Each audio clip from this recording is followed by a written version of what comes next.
my dream to have like a studio like this. Wow. Look at this. It No, mine is so small. smells. Mine's very clean. Alam mo, every time you go down, incredible.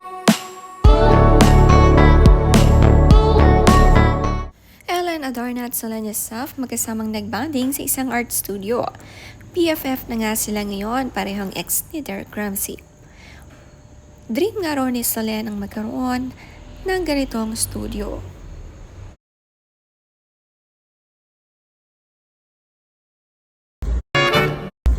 it's my dream to have like a studio like this. Wow. Look at this. It No, mine is so small. smells. Mine's very clean. Alam mo, every time you go down, incredible. It's so real. Messy. Wait, this is so pretty. I love this. Is an exhibit on its own.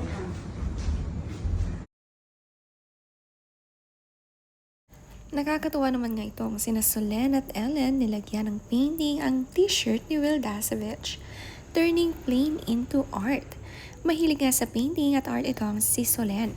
Ito nga naisip nilang bandingan nila ni Ellen at kasama nila si Will Dasovich. Ang cute nga ng friendship nilang nabuo.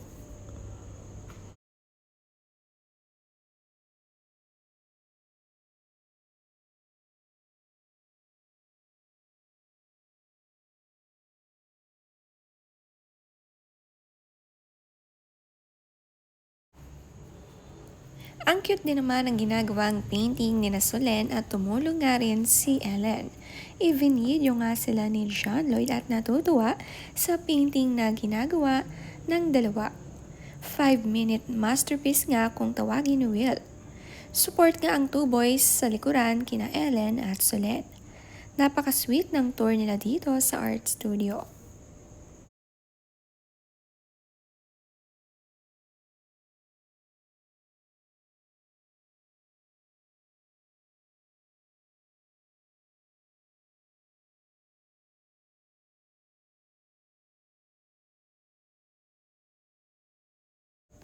Dito ring nakaraan magkasama nga itong sina Ellen Adarna at John Lloyd Cruz sa isang restaurant at magkasamang kumain. Ano nga kaya ang kanilang niluluto? Very exciting nga ang project. Enjoy nga raw ang meeting na ito kasama ang kanilang mga kaibigan. Very professional nga sina John Lloyd at Ellen na nanatili silang magkaibigan.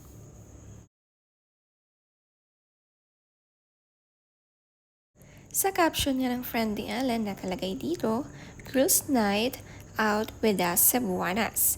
Ang gaganda nga ng mga Cebuanas. Mas dumami nga ang friends ni Ellen at mas nagkaroon siya ng time makasama sila nang maging single ulit. Ambot day, kinisumbong man ang yaya day. Naka-endiigod sila. Niya, ana-anaon na. Diba? Oo ka ba, oh?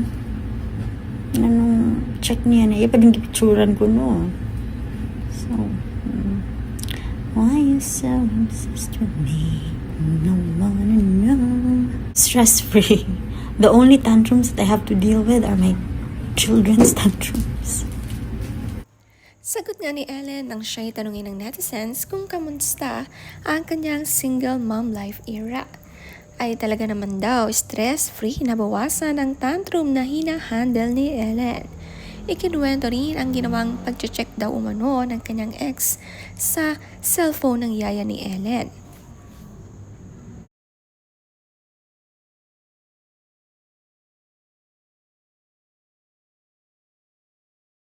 Ang gas, sobrang mahal.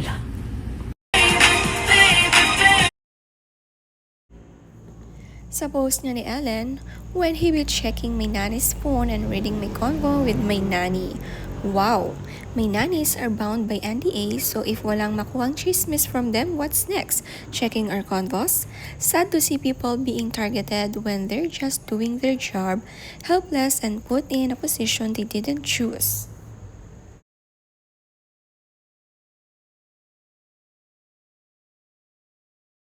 Show me the flower. Pretty. Ang cute naman ni Liana naglilinis ng kanyang sariling drawing sa lamesa. Drawing mo, linis mo. Naglagay din ng bulaklak sa kanyang tainga. Feel na feel ni Liana ang kanyang style. Si Liana kahit side view, napakaganda, napakatangos kasi ng kanyang ilong. Habang nanonood ay iba na palang ginagawa ni Liana. Nagustuhan nga mag-drawing pero buti na lang sa lamesa at hindi sa pader.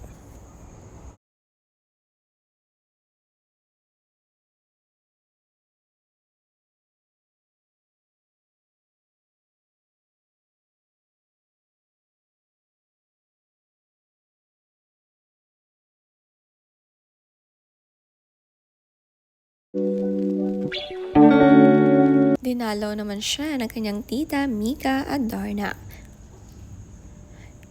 Ang kamag-anak nga ni na Ellen at very close sa kanyang pamangkin na si Liana, nakipag-high five pa nga ito.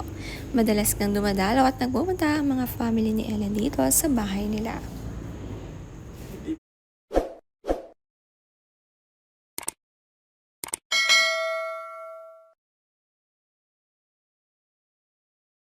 Yeah, so I tried it last week because I have hyperpigmentation here and now it's healing.